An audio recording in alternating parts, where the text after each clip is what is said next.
स्वामीनारायण भगवान की जय। अक्षर पुरुषोत्तम महाराज की जय। गुणातीतानंद स्वामी महाराज की जय। भगत जी महाराज की जय। शास्त्री जी महाराज की जय। योगी जी महाराज की जय। प्रमुख स्वामी महाराज की जय। प्रकट गुरु हरि महंत स्वामी महाराज की जय। सूरत अक्षरधाम महोत्सव की जय।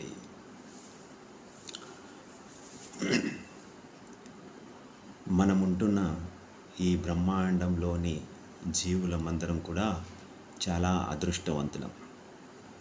ఎందుకంటే ఈ విశ్వంలో ఉన్న అనంతకోటి బ్రహ్మాండాల్లోకెల్లా మనముంటున్న ఈ బ్రహ్మాండంలోకి సాక్షాత్తు ఆ పరబ్రహ్మ ఆ విశ్వకేంద్రమైన అక్షరధామంలో విరాజులై ఉండే ఆ పరబ్రహ్మ మనముంటున్న ఈ బ్రహ్మాండంలోకి 1781 సంవత్సరంలో 3 ఏప్రిల్ రోజు రాత్రి 10:10 అయోధ్య దగ్గరున్న చెప్పయ్య గ్రామంలో జననం తీసుకోవడం జరిగింది.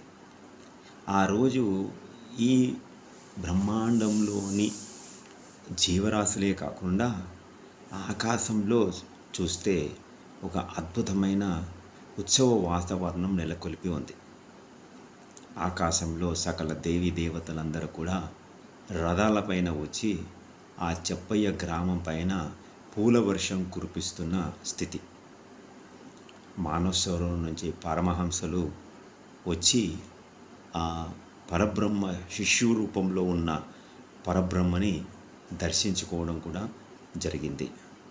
అంతేకాకుండా చెప్పయ్య గ్రామంలో సకల జీవకోటి పశుపతినాథులైన సకల చెట్లు కూడా ఆ చిన్న శిష్యుడి సందర్శన కోసం తపన పడ్డాయి. నెమిలీలు నాట్యమాడాయి. మామూలుగా రామచిలుకలు, పావురాలు, అన్ని పిట్టలు కూడా ఆ చిన్న బాలుడి దృశ్యాన్ని చూడడానికి తపన పడ్డాయి. ఉడతలు, కోతులు, మేకలు, ఆవులు, అన్ని పశువులు కూడా ఆ పరబ్రహ్మ దృశ్యం భాగ్యం కలిగినందుకు ఆనందపడ్డాయి. అంతేకాకుండా తల్లిదండ్రులైన భక్తిమాత ధర్మదేవుడు వాళ్ళ ఆనందానికి అంతుపట్టకుండా ఉండింది. వారిది బ్రాహ్మణ కుటుంబం. ఆ రోజు వారింట్లో అన్నదాన చేయడం జరిగింది. మరియు భజన సంకీర్తనలు నిరంతరంగా రాత్రంతా కూడా ఆలపించడం జరిగింది. ఇంకా అలా అలా అలా ఆ బాలుడు పెరుగుతూ ఉన్నాడు. ఇంకా 3వ నెలన మార్కండేయముని ఆ చెప్పయ్య గ్రామానికి వచ్చిన వేళ తల్లిదండ్రులు మార్కండేయమునిని వేడుకొని ఆ బాలుణ్ణి చూయించి నామకరణ చేయమనగా వారు తన ఆ బాలుడి పేరుని ఘనశ్యాముడు హరికృష్ణ అన్న నామకరణం చేయడం జరిగింది. తర్వాత కాలంలో ఆ బాలుడు నీలకంఠవర్ణి నామకరణతో కూడా విరాజిల్లుతాడు అని తెలియజేయడం జరిగింది. ఇంకా పెద్దగవుతున్న కొద్దీ అన్నప్రసన్న కార్యక్రమం కూడా ఆ తల్లిదండ్రులు ఏర్పాటు చేయడం జరిగింది. అప్పుడు ఆ వారి పూజా మందిరంలో ఒక బల్లపైన పవిత్ర గ్రంథము, ఒక చిన్న చాకు, కొంత నగనట్ర ధనము మరియు చిన్న ప్రసాదం ఉంచితే ఈ చిన్న చిన్న పాకు ఉంటూ ఘనశ్యాముడు అక్కడ ఉన్న శాస్త్రాన్ని ముట్టిన వేళ తల్లిదండ్రులు ఆధ్యాత్మికంలో పురోగమిస్తాడు మన బాలుడు అని చెప్పి వారు చాలా ఆనందపడ్డారు. అలా పెరుగుతూ అతి తక్కువ వయసులోనే 6వ సంవత్సరంలోనే వారు అయోధ్య దగ్గర ఉన్న గురుకులంలో ఘనశ్యాముడు సకల వేదాలు, ఉపనిషత్తులు, బ్రహ్మసూత్రాలు, భాగవతము, రామాయణ, మహాభారత ఇతిహాస గ్రంథాల శాస్త్ర రసాన్ని మొత్తం వారు ఆలకించి గురువు మన్ననలు పొందడం జరిగింది. ఆ గురుకులంలోని గురువు గారు ఇంత చిన్న వయసులోనే ఇంత శాస్త్ర పాఠనం నేర్చుకున్న బాలుణ్ణి నేను అసలు చూడలేదు, కనలేదు, వినలేదు అని కూడా తెలియజేయడం జరిగింది. ఇంకా తర్వాత 10వ ఏట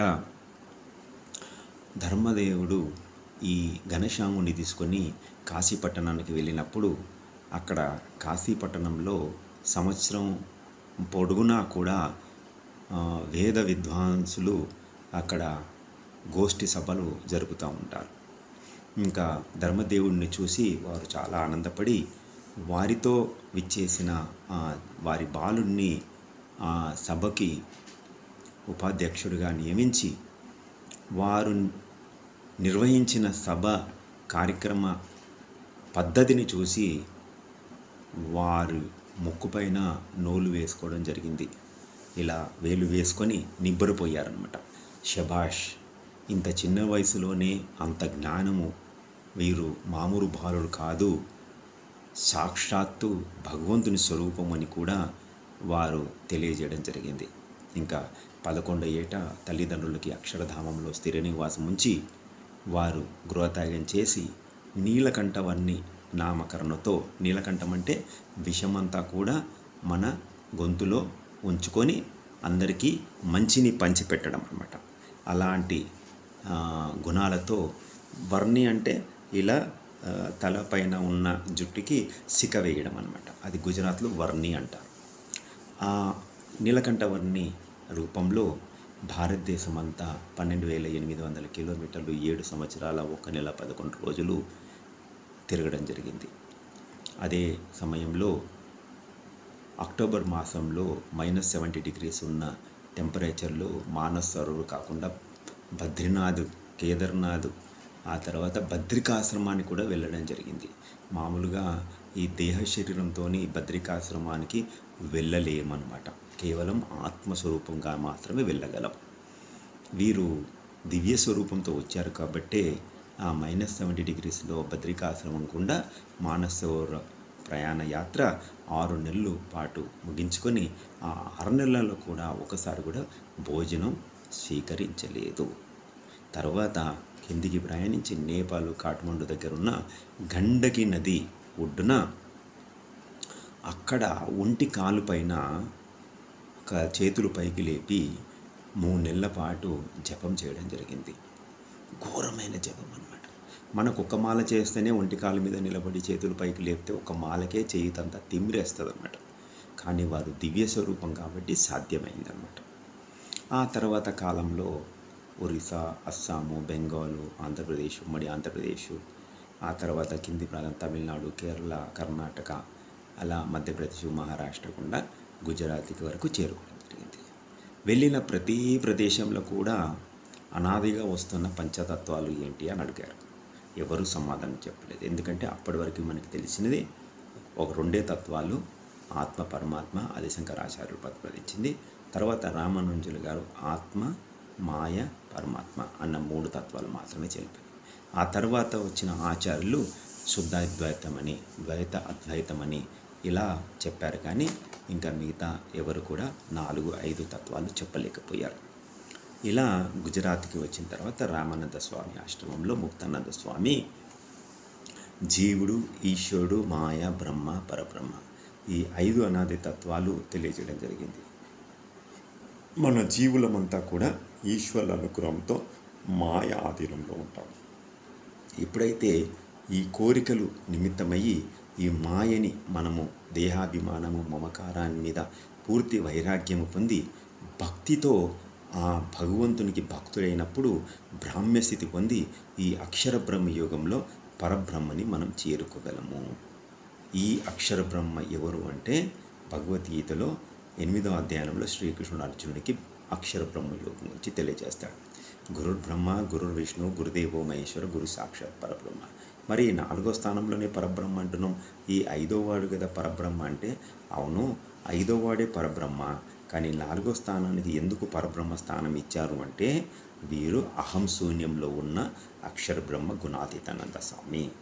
ఆ అహం శూన్యంలో ఉన్నారు కాబట్టి ఈ పరబ్రహ్మ అతన్ని నమ్మి ఆయనలో అఖండంగా విరాజుడు ఉంటాడనమాట. వారే అక్షర బ్రహ్మని శ్రీకృష్ణుడు అర్జునుడికి, వీరు ఈ అక్షర బ్రహ్మ నిరంతరం సమాధి స్థితిలో శాంతంగా ఉంటారు, ఆజ్ఞా ఉపాసనతో పరబ్రహ్మకి ఏకాంత సేవకుల్లాగా ఉంటాడని అర్జునుడికి చెప్పి ఆ సమాధి స్థితిలో వారిని ఇంకా ఆ కృష్ణుడు అర్జునుడి చేత యుద్ధం చేయించి చెప్పింది చెప్పినట్టు అర్జునుడు చేయడం వల్ల పాండవులకి విజయపదం కూడా లభ్యమైంది.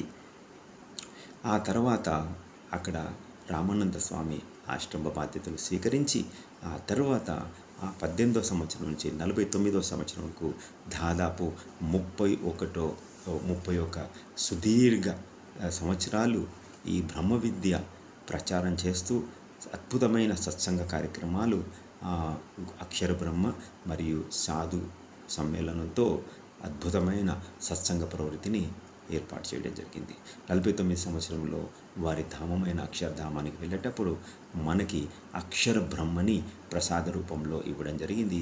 ఆ కాలంలో గుణాతీతానంద స్వామి మనకి అక్షర పురుషోత్తమ దివ్య దర్శన భాగ్యం కలిగించేవారు. ఆ తర్వాత కాలంలో భగత్జీ మహారాజ్ రూపంలో, శాస్త్రీజీ మహారాజ్ రూపంలో, యోగిజీ మహారాజ్ రూపంలో, ప్రముఖ్ స్వామి మహారాజ్ రూపంలో, ప్రముఖ్ స్వామి గారు ఢిల్లీ అక్షరధామ్ అందించిన అక్షర బ్రహ్మ. ఇప్పుడు ప్రస్తుత ప్రకట గురు హరిమాన్ స్వామి మహారాజ్ సూరత్లో విరాజులై ఉన్నారు. ప్రస్తుతం బొచ్చాసనికి విచ్చేశారు. ఆ స్వామి హైదరాబాద్ సికింద్రాబాద్ ఉన్న రసూల్పుర అక్షరధామానికి 4 సార్లు విచ్చేశారు. 2018లో ఆఖరిసారి విచ్చేశారు. రామాయణ కాలంలో రాముడు ఉన్నప్పుడు మనం మానవ జన్మలో ఉన్నామో లేమో తెలియదు. ఏ జంతు రూపంలోనో, చెట్ల రూపంలో, పంచభూతాలను ఉండదో తెలియదు. కృష్ణుడు యోగంలో కూడా మనం మానవ శరీరంలో ఉన్నామో లేమో తెలియదు. నరసింహస్వామి రూపంలో వచ్చినప్పుడు కూడా భగవంతుడు ఉన్నప్పుడు ఈ భూమి పైన ప్రకటన ఉన్నప్పుడు మనం మానవ జన్మలో ఉన్నామో లేనో తెలియదు. వామనుడు ఉన్నప్పుడు ఉన్నామో లేవో తెలియదు.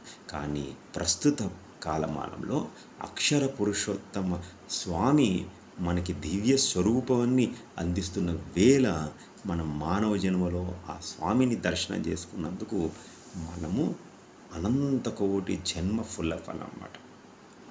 ఏ జన్మలో ఎంతో ఆ స్వామికి సేవ చేయడం వల్ల మనకి వారు ప్రకటంగా ఉన్నప్పుడు, అక్షర పురుషోత్తమ నారాయణుడు ప్రకటంగా ఉన్నప్పుడు మనకి మానవ జన్మ లభ్యమవడం అసలు ఆనందదాయకమైన విషయం అన్నమాట.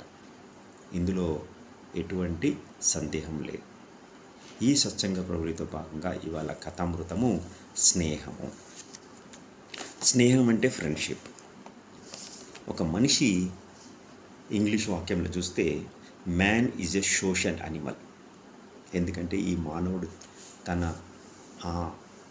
మనసు, బుద్ధి, చిత్తం, అహంకారంతో ఈ ప్రపంచాన్నంతా కూడా వారు నిర్మించుకున్నారు. ప్లస్ సివిలైజేషన్ అన్న పేరుతో సొసైటీలో బ్రతకడం నేర్చుకున్నారు. నాగరికత అన్న పేరుతో అద్భుతమైన పట్టణాలను కూడా వారు కట్టుకున్నారు. అన్నిటికంటే ఉత్తమమైన బంధము స్నేహబంధము. మనము రక్షాబంధన్ ఉత్సవం కూడా జరుపుకుంటూ ఉంటాం. ఈ రక్షాబంధన్ రోజు అక్కా చెల్లెళ్ళు అన్నదమ్ములకి రక్షాబంధన్, భగవంతుడు కూడా భక్తుడికి రక్షాబంధన్ కడతాడన్నమాట. ఆ రక్షాబంధన్ కట్టేట సంకేతం ఏంటంటే ఎల్లవేళలా భగవంతుడు భక్తుల్ని రక్షిస్తూ ఉంటాడు. స్నేహపూర్వకంగా ఒక స్నేహితుల్లాగా రక్షిస్తూ ఉంటాడు.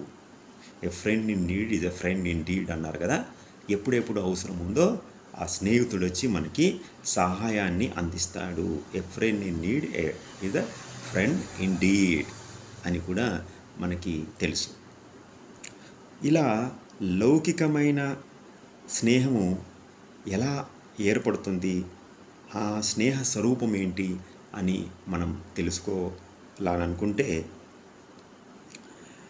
భగవంతుడు ఈ బ్రహ్మాండంలోని మాయను కూడా, మాయ అంటే దేహాభిమానము, మమకారం, ఈ దేహాభిమానం మమకారిని కూడా ఒక స్నేహపూరితమైన మాయని సృష్టించాడని వచనామృత గ్రంథంలో ప్రథమ ప్రకరణం గరుడ ప్రథమ ప్రకరణం 34వ వచనామృతంలో శ్రీజీ మహారాజు గారు ముక్తానంద స్వామికి తెలియజేయడం జరిగింది.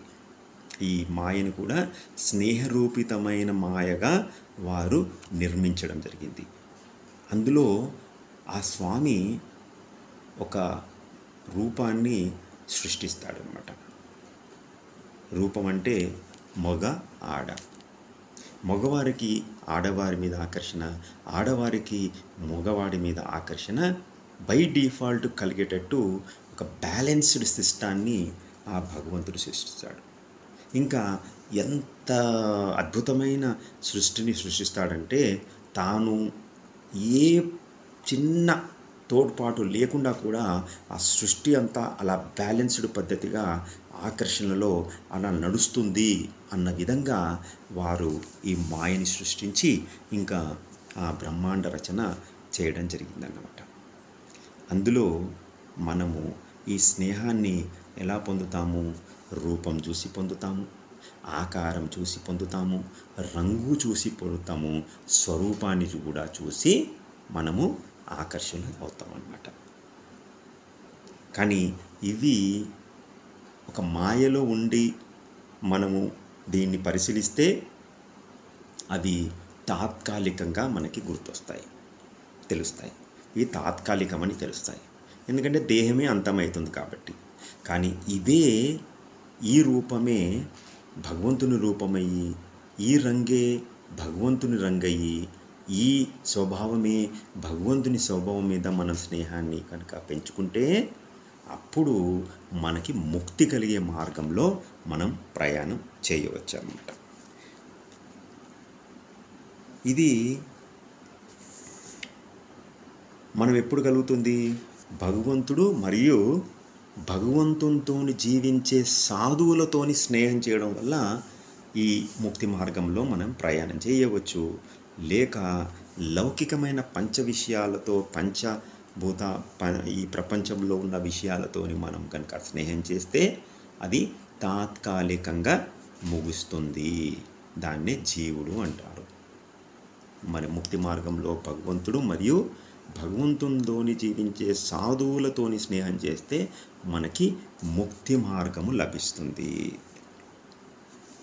ఇంకా అంతేకాకుండా మనకి వీరి స్నేహం చేయడం వల్ల ముక్తి మార్గంలో మనకి ముక్తి ద్వారము ఓపెన్ అవుతుందన్నమాట. అది మానవ జన్మలో మాత్రమే సాధ్యమవుతుంది. ఈ బ్రహ్మ రచించిన 84 లక్షల శరీరాలలో మానవ శరీరంలోనే ప్రయత్నపూర్వకంగా చేస్తే మనకది లభ్యమవుతుంది. ఇప్పుడు ఒక స్వచ్ఛమైన స్నేహ లక్షణాలు ఏంటి అని మనం తెలుసుకోవాల్సిన అవసరం ఎంత ఉంది అంటే ట్రూత్ఫుల్ ఫ్రెండ్షిప్ అన్నమాట. నిజమైన స్నేహం లక్షణాలు ఏంటి? మనకి ఈ అక్షరధామ పరంపరలో కనుక చూస్తే ఎంతోమంది భక్తులు ఒకే కొడుకు, పిల్లలు ఒకరే అయినా వారు ఒకరు కూడా కొడుకై ఉన్నప్పుడు సాధు సమ్మేళనంలో సాధు అవ్వనికి వారు భగవంతునికి సమర్పించుకున్న వృత్తాంతాలు ఎన్నో ఉన్నాయి. ఒకే బాలుడు ఆ బాలుని కూడా సంత్ అవ్వనికి సంకోచించలేదన్నమాట. ఇది భగవంతునితో నిజమైన స్నేహం అన్నమాట. ఎంత గొప్ప విషయం చూడండి. ఒకే కొడుకుని త్యాగం చేయడం అంటే మామూలు విషయం కాదు.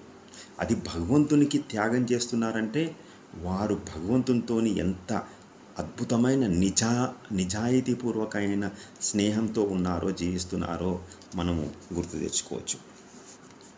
ఇంకా వారు ఏంటంటే ఈ మాయపూర్వకమైన ప్రపంచిక విషయాలలో వారి దృష్టి ఉండదు. ఇంకా ఇలా మనకి నిజమైన స్నేహం గుర్తులు ఎలా పట్టాలి అంటే ఆజ్ఞ ఉపాసన, ఆజ్ఞ పాలన ఎవరైతే చేస్తారో వారు నిజమైన స్నేహ రూపములో జీవిస్తున్నారు అన్నది మనకి తెలియవస్తుంది. ఇప్పుడు ఈ అక్షర బ్రహ్మ ప్రముఖ్ స్వామి గారి జీవిత చరిత్రలో కనుక చూస్తే చిన్నతనంలోనే వారు శాస్త్రీజీ మహారాజు లేఖ రాగానే ఇంట్లో వారు ఆ లేఖని చదివి ఇమ్మీడియట్గా తన బట్టలు వస్తువులన్నీ కూడా పెట్టెలో పెట్టేసుకొని తల్లిదండ్రులకు నమస్కారం చేసేసి ఆ శాస్త్రీజీ మహారాజు ఆజ్ఞపరంగా వెళ్ళిపోయారు. అప్పటివరకు వారు చదువుకుందంతా కూడా ఇంగ్లీష్ మీడియం అయినా కూడా వారు శాస్త్రీజీ మహారాజ్ ఆజ్ఞ ప్రకారము సంస్కృత భాష నేర్చుకోవడం జరిగింది. అతి తక్కువ వయసులో 28 సంవత్సరాలలోనే బిఏపిఎస్ సంస్థకి అధినేతగా శాస్త్రీజీ మహారాజ్ గారు ఈ ప్రముఖ్ స్వామి గారిని నియమిస్తే అద్భుతంగా 21 సంవత్సరాల చిన్న వయసులో నుంచే అతి అద్భుతమైన 2016 వరకు దాదాపు తన జీవితం అంతా కూడా బిఏపిఎస్ సంస్థకి త్యాగం చేయడం జరిగింది.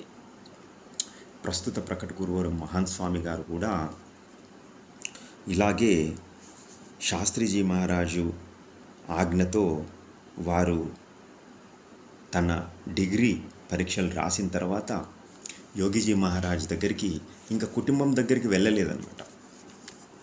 ఎగ్జామ్ పేపర్స్ అక్కడ పారేసి డైరెక్ట్గా యోగిజీ మహారాజ్ దగ్గరికి వెళ్ళడం జరిగింది. అప్పటి నుంచి వెళ్ళారంటే ఇప్పుడు 92 సంవత్సరాలు బొచ్చాసంలో నివాసం ఉన్న ఆ ప్రకట గురు మహాన్ స్వామి గారు వెనక్కి మళ్ళీ తిరగకుండా అద్భుతమైన సేవలు ఆ భగవంతునికి అందిస్తున్నారు. ఇది నిజమైన స్నేహం అన్నమాట. 1956-57 సంవత్సరంలో జరిగిన ప్రసంగం ఒకటి ఉంది. ప్రకట గురు హరి మహాన్ స్వామి గారు యోగిజీ మహారాజ్తో జీవిస్తున్న సమయం. ఒకరోజు యోగిజీ మహారాజు మహాన్ స్వామి గారిని నిర్జల ఉపవాసం ఉండమని చెప్పారు. ఉన్నారు ఆజ్ఞ ప్రకారం. రెండో రోజు మహాన్ స్వామి గారు నిమ్మరసం తీసుకొని యోగిజీ మహారాజ్ దగ్గరికి వెళ్ళారు. ఆ నిమ్మరసం పక్కన పెట్టి రెండో రోజు కూడా నిర్జల ఉపవాసం ఉండమన్నారు. మూడో రోజు, నాలుగో రోజు, ఐదో రోజు, ఇంకొక రోజు మాత్రమే నింబు రసం తీసుకొని వెళ్ళారు మహాన్ స్వామి గారు. తర్వాత రోజులలో తీసుకొని వెళ్ళలేదు. ఆరో రోజు దయతలిచి యోగిజీ మహారాజు స్వయంగా నింబు రసం చేసి మహాన్ స్వామి గారికి 5 రోజులు నిరంతరంగా నిర్జల ఉపవాసం ఉన్న తర్వాత ఆ స్వామి చూడండి, యోగిజీ మహారాజు గురువరుల మీద ఎంత నమ్మకమో. యోగిజీ మహారాజుకు శిష్యుడి మీద నమ్మకం, శిష్యుడికి గురువు మీద నమ్మకం. అలా ఆజ్ఞ ఉపాసనతో ఉంటే భగవంతునితో నిజమైన స్నేహ రూపంలో ఉన్నట్టే లెక్క. 6వ రోజు ఆ యోగిజీ మహారాజు నింబు రసాన్ని తయారు చేసి స్వయంగా మహాన్ స్వామి గారికి తాగిపించడం జరిగింది. ఇప్పటికి కూడా ప్రపంచవ్యాప్తంగా అన్ని దేశాలలో మహాన్ స్వామి వ్రతాన్ని 5 రోజుల నిర్జల ఉపవాసాన్ని పాటిస్తున్నారు. వారి దృఢ నిశ్చయానికి హ్యాట్స్ ఆఫ్ అన్నమాట. వేరే మాటలు లేవు. ఇంకా ఆజ్ఞ ఉపాసన అంటే అంత అద్భుతంగా ఉంటుంది. అది ఏకాంతిక భక్తి అన్నమాట. ఇంకా మనం చూస్తే భగవంతుని కంటే ఇంకా వేరే ఏ ఆలోచన ఉండదన్నమాట వీరికి. కేవలం భగవంతుడు భగవంతుడు భగవంతుడు. భగవంతుడు సర్వకర్త, భగవంతుడు సర్వపరి, భగవంతుడు ప్రకటం ఉన్నారు, భగవంతుడు ఇంకా నిత్యము ఉన్నారు అన్నమాట. అలా భగవంతునితో జీవిస్తున్న భక్తుల గాథలు కనుక చూస్తే మనకి భక్త ప్రహ్లాదుడు గుర్తొస్తాడు. హిరణ్యకశిపుడు ఎన్నో బాధలు పెట్టాడు. కొండలపై నుంచి తోసేశాడు, నీళ్ళలో పారేశాడు, సముద్రంలో అగ్నిలో పారేశాడు, సర్పాల మధ్యలో వేసేశాడు, విష సర్పాల మధ్యలో. కానీ భక్త ప్రహ్లాదుడు హరి భగవంతుడి పైన అమోఘమైన స్నేహం అన్నమాట. ఎంత నిస్వార్థ స్నేహంతో ఉండే తప్తే ఎక్కడున్నా కూడా ఆ హరి వచ్చి భక్త ప్రహ్లాదుని కాపాడిన వృత్తాంతము భాగవతంలో నరసింహస్వామి అవతారంలో మనకి తెలుస్తుంది.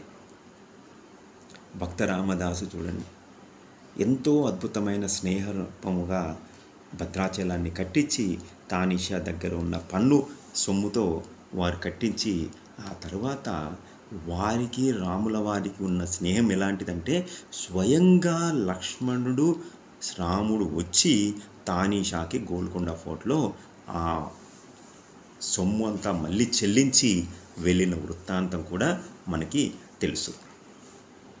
ఇంకా అన్నమయ్య వెంకటేశ్వర స్వామి మీద ఎంత స్నేహపూర్వకమైన భక్తిని ప్రదర్శించాడంటే, స్వయాన వెంకటేశ్వర స్వామి పద్మావతి అల్మేరమంగతో సహా వచ్చి ఆ అన్నమయ్యకి లడ్డు స్వయంగా తినిపించి ఆకలిని తీర్చి వెళ్ళడం జరుగుతుందన్నమాట. ఇలా మీరాబాయికి కృష్ణుడి మీద అతి స్నేహం అన్నమాట. తులసీదాస్కి రాముడి మీద అతి స్నేహం అన్నమాట. ఇంకా ఎవరు ఏ ఆధ్యాత్మికవేత్త అయినా కూడా భగవంతుడి మీద అతి స్నేహపూర్వకంగా వారి జీవితాన్ని గడిపారన్నమాట. ద్రౌపది దేవికి కృష్ణుడి మీద అపార స్నేహం అన్నమాట. గోపికలకి కృష్ణుడి మీద అపార స్నేహం అన్నమాట. ఆ స్నేహము ఏకాంతిక పతివ్రత స్నేహం అన్నమాట. కుచేలుడికి శ్రీకృష్ణుడి మీద అపార స్నేహం, నిస్వార్థ స్నేహం. ఒక్క ముట్టెడు అటుకులతో కృష్ణుడు సుధామాకి సకల ఐశ్వర్యాలు ఇచ్చేశాడనమాట నిస్వార్థంగా.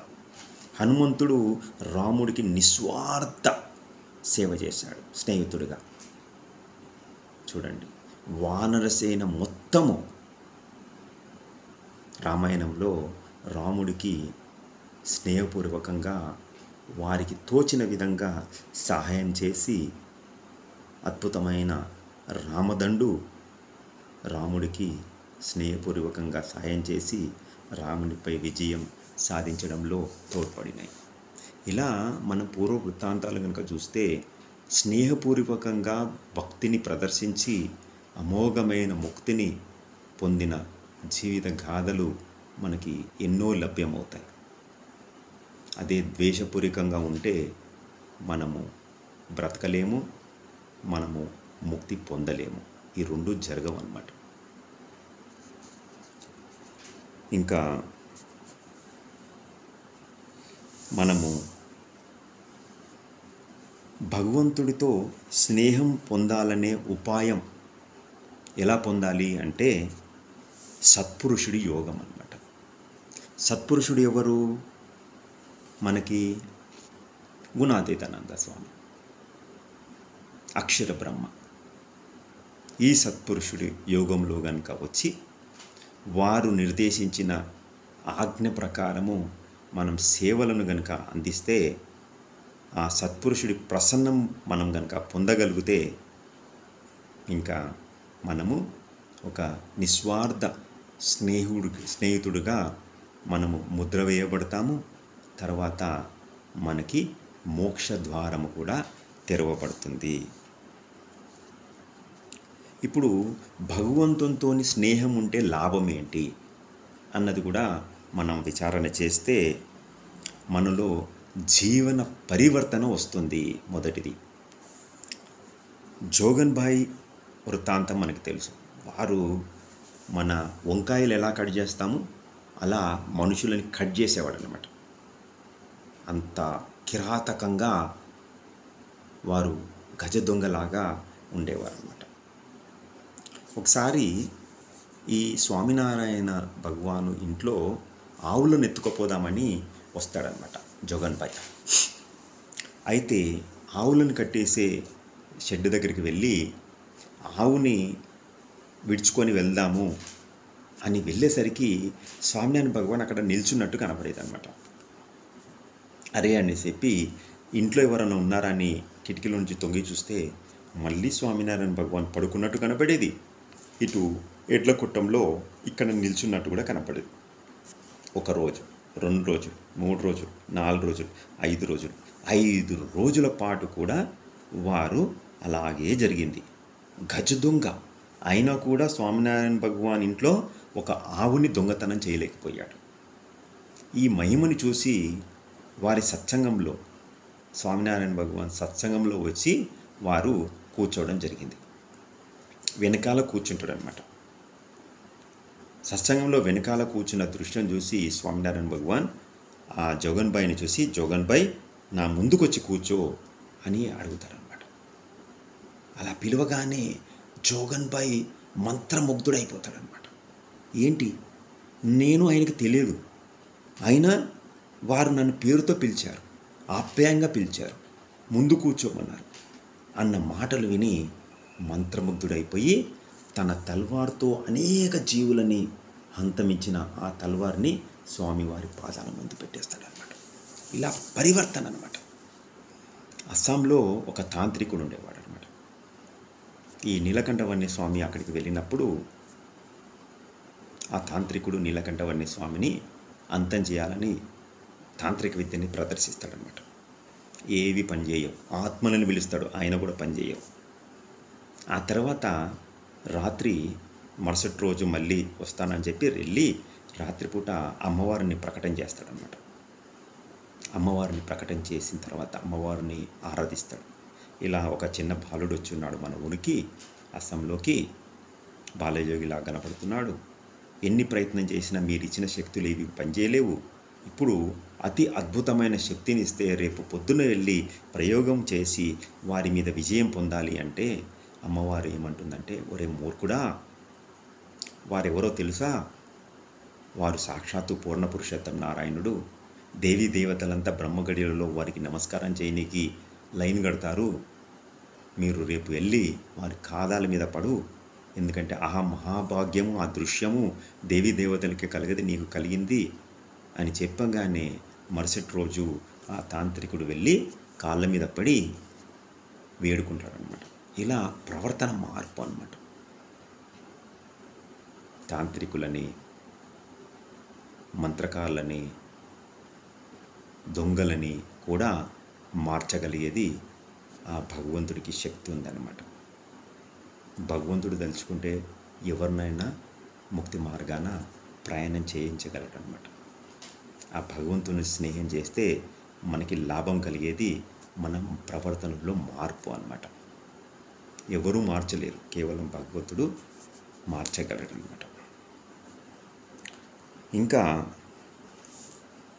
ఈ సత్పురుషుడితో స్నేహం చేస్తే అన్నిటికంటే మనకి ముఖ్యమైన విషయము, మనకి లభ్యమయ్యేది అత్యాంతిక ముక్తి.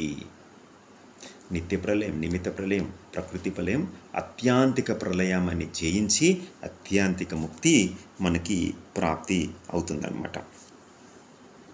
ఇలా మనము కనుక చూస్తే మన జీవిత చరిత్రలో మహాభారతం సమయంలో కనుక చూస్తే అర్జునుడు కృష్ణుడితో అద్భుతమైన స్నేహితుల్లాగా, ఒక భక్తుల్లాగా ఉండి ఆ అర్జునుడి ఆజ్ఞ ప్రకారం యుద్ధం జరిపి ఆ తర్వాత విజయపథాన్ని కూడా పాండవులకి లభ్యమయ్యేటట్టు జరిగిన వృత్తాంతం మనకి తెలుసు.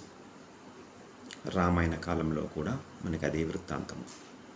ఇలా స్నేహపూర్వకంగా కనుక మనం జీవితం గడిపితే మనకి శాంతి, ఆనందం అనేది తప్పనిసరిగా మనకి లభ్యం అవుతుందన్నమాట.